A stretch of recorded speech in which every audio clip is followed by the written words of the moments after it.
J37 सुशील गौड़ पर आपका हार्दिक स्वागत और अभिनंदन। आपने लकड़हारे की कहानी तो सुनी ही होगी।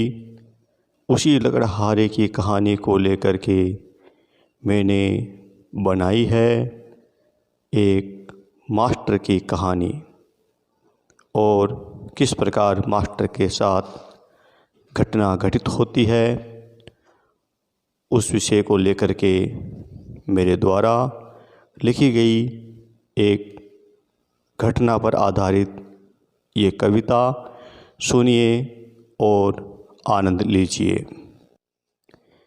एक मास्टर की कथा सुनाऊं। मास्टर था लेखक और कवि।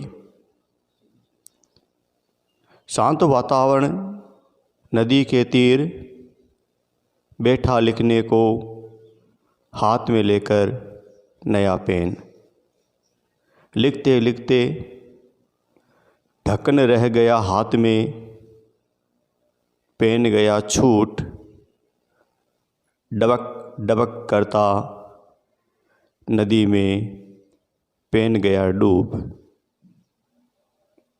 मास्टर बेचारा कोरोना का मारा, लाया मुश्किल से खरीद एक नया पेन। डूबता देख पेन को जैसे सूख गया उसका खून, जोर जोर से लगा चीखने और चिल्लाने। सुन उसकी करुण चीख, जलदेव हो गए प्रकट। देख मास्टर की पतली हालत, बोले देव क्या हुआ वत्स, क्यों भीगे तुम्हारे नैन। रोता रोता बोला मास्टर, मेरा एकमात्र नया पेन इस नदी में गया डूब, इसलिए मैं व्याकुल और बेचैन। सुन मास्टर की व्यथा, मुस्कुराए और बोले देव रो मत, चुप हो जा, अभी लाता हूँ ढूंढ के तुम्हारा पेन। जलदेव ने लगाई डुबकी, प्रकट हुए ले हाथ में रत्न जड़ित सोने का पेन। बोले ले वत्स अपना पेन। मास्टर बोला हे देव मैं गरीब मास्टर, 7 माह से स्कूल बंद, न तनख्वाह न बच्चे, आप भी बताओ कहाँ से लाता मैं रत्न जड़ित सोने का पेन।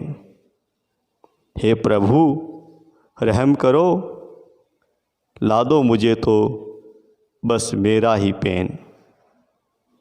देख ईमानदारी मास्टर की, जलदेव मुस्कुराए और पुनः डुबकी लगाए। ले आए अब की बार चमचमाता चांदी का पेन। देख चमक पेन की, मास्टर जोर जोर से चिल्लाए, नहीं नहीं देव ये भी आप उठा लाए गलत पेन, ये भी नहीं मेरा पेन। जलदेव समझ गए मास्टर सिद्धांतवादी, ईमानदार और उसूलों का पक्का है, लेकिन हालत इसकी पतली, कोरोना का मारा है। ये देख जलदेव तरस खाए और पुनः जल में डुबकी लगाए। ले आए अब की बार मास्टर का वही बिना ढक्कन का पेन। मास्टर ने जैसे ही देखा अपना पेन, आ गई चेहरे पर मुस्कान। बोला गदगद स्वर में, हाँ देव यही है यही है यही है मेरा पेन। मास्टर की देख ईमानदारी। देव ने कहा, मैं बहुत हूँ प्रसन्न, तुम ले जाओ ये तीनों ही पेन। ले जाओ तुम ये तीनों ही पेन। जब मास्टर के हाथ में देव ने तीनों पेन दे दिए तो मास्टर प्रफुल्लित होकर के अपने घर की ओर प्रस्थान करता है। और जैसे ही वह हाथ में 3 पेन लिए हुए घर में प्रवेश करता है तो उसकी पत्नी का सामना होता है और पत्नी और उसके बीच में क्या वार्तालाप होती है वो देखिए और इस कहानी का कविता के रूप में आनंद लीजिए। तो देव ने कहा, ले जाओ तुम तीनों पेन। ले हाथ में तीनों पेन। घर पहुंचा प्रफुल्लित मन। देख मास्टर का खिलखिलाता चेहरा और हाथ में 3 चमचमाते पेन। पहले ऊपर से नीचे और नीचे से ऊपर तक देखा शक की नज़रों से और बोली, 7 महीनों से बेरोज़गार, जेब में नहीं फूटी कौड़ी, सच सच बताओ कहाँ से चुरा कर लाए हो 3 पेन। सोने चांदी के रत्न जड़ित पेन, बताओ कहाँ से लाए हो, क्या मामला है। मास्टर बेचारा हाथ जोड़ बोला, देवी नहीं चुराए मैंने कहीं से भी पेन। जल देव ने दिए हैं, प्रसन्न हो रत्न जड़ित सोने चांदी के पेन। जब ये बात पत्नी ने सुनी, पत्नी को विश्वास नहीं हुआ। पत्नी ने कहा, मुझे जहाँ ये घटना घटित हुई है वहीं पे ले चलो और सारी कथा आंखों देखे हाल के रूप में मुझे सुनाओ।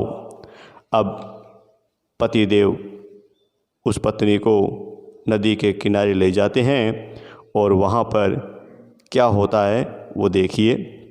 तो पत्नी नहीं मानी, बोली, मुझे वहाँ ले चलो और वहाँ बैठकर पूरा आंखों देखा हाल सुनाओ। ले गया बेचारा पत्नी को संग, बताने सारी कथा उसी नदी के तट।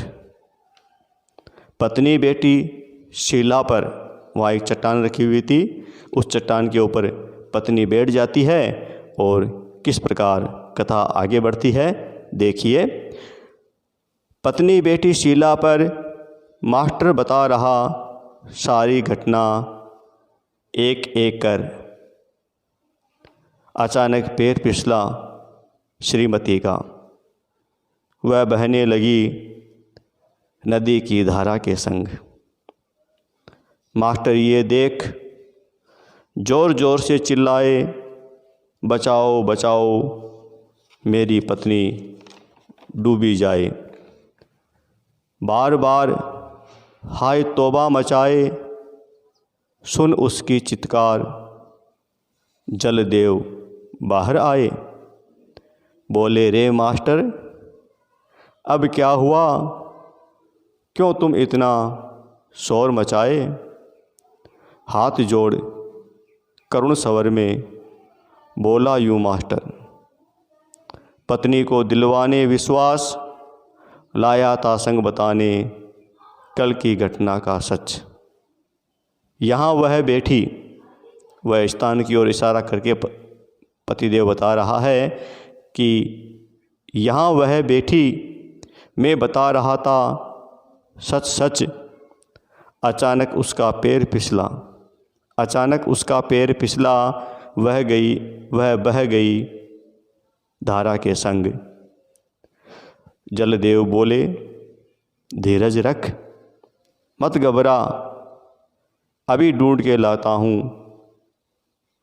देव ने लगाई डुबकी, देव ने लगाई डुबकी और ले आए 16 वर्षीय सुंदर नवयुवती।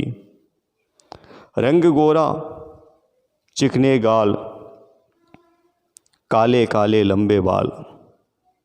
रंग गोरा, चिकने गाल, काले काले लंबे बाल। बोले देव, क्या यही है तुम्हारी पत्नी?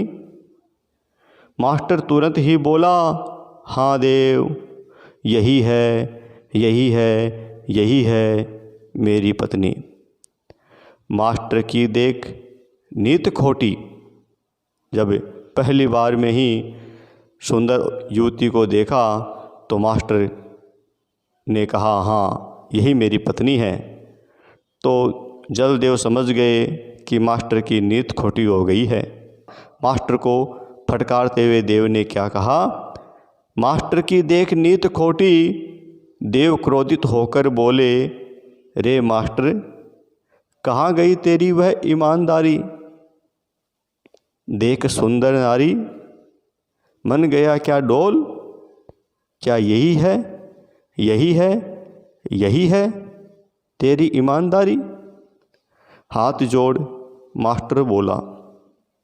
अब मास्टर अपनी स्थिति से अवगत कराता है जलदेव को कि मैंने पहली बार में ही हाँ क्यों भरी, इसके पीछे कारण क्या है। तो देखिए मास्टर ने क्या कहा। हाथ जोड़ मास्टर बोला, क्या करूं देव, मैं मजबूर। मैं ठहरा दहाड़ी मजदूर। थोड़ी सी मेरी तनख्वाह, थोड़ी सी मेरी तनख्वाह, ऊपर से 7 माह से स्कूल भी पड़े हैं बंद। मैं लाचार, मत करो मेरी ईमानदारी पे शक। मुझे पता है मैं करता आपको मना तो आप पुनः डुबकी लगाते और अब की बार कोई 35 वर्षीय अधेड़ को पकड़ लाते। मैं पुनः मना करता, तब जाकर आप मेरी 3 बच्चों वाली अम्मा को लाते और प्रसन्न हो आप मेरी ईमानदारी पर। तीनों ही मुझे अर्पित कर देते, तीनों ही मुझे अर्पित कर देते। आप भी बताओ देव, एक को भी संभालना मुश्किल इस महंगाई और भूखमरी के दौर में। कहाँ से भरता मैं 3-3 नारियों का पेट? कहाँ से भरता मैं 3-3 नारियों का पेट? हे देव, दया करो मुझ पर, ला दो मुझे मेरी असली 3 बच्चों वाली अम्मा। आप देवों के देव, मैं सिर्फ अपनी पत्नी का पति देव। इस प्रकार एक मास्टर के साथ क्या घटना घटित होती है और उस घटना का आपने पूरा आंखों देखा हाल सुना है। शायद आपको ये कविता रूपी कहानी बहुत ही पसंद आई होगी। यदि आई है तो आप ज़रूर हमारे चैनल को आगे बढ़ाइए ताकि हम आपके लिए ला सकें अच्छी से अच्छी कहानियाँ, कविताएं, मनोरंजक वीडियो। ये आपका अपना चैनल है, इसे आप सब्सक्राइब ज़रूर करें और साथ में बेल आइकन को भी आप दबा दें ताकि सबसे पहले आपको मिले हमारे चैनल का सबसे अच्छा वीडियो। धन्यवाद। राधे राधे।